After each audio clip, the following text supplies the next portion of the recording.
ভাগ্যবতী নারী কাকে বলে জানেন? যে নারী তার জীবনে একজন সঠিক পুরুষ পেয়েছে, যে পুরুষ তাকে সম্মান করে, ভালোবাসে, আগলে রাখে তার ছায়া দিয়ে। যে পুরুষ শুধু তার ভালো সময় না, খারাপ সময়েও তার পাশে থাকে, নিজের সর্বোচ্চ দিয়ে তাকে আগলে রাখে। তার শখের নারী কষ্ট পাবে এমন কোনো কাজ সে কখনোই করে না। সঠিক পুরুষের নজর শুধুমাত্র তার শখের নারীর দিকেই থাকে সর্বদা। হাজারো সুন্দরীকে ইগনোর করে শুধুমাত্র একজনেই আসক্ত থাকে। জীবনে যে কোনো পরিস্থিতিতে সে পাশে থাকে, হাতটা শক্ত করে ধরে রাখে।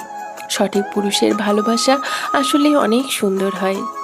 আর সেই ভালোবাসা যে নারী পেয়েছে, সে নারী নিঃসন্দেহে ভাগ্যবতী একজন নারী।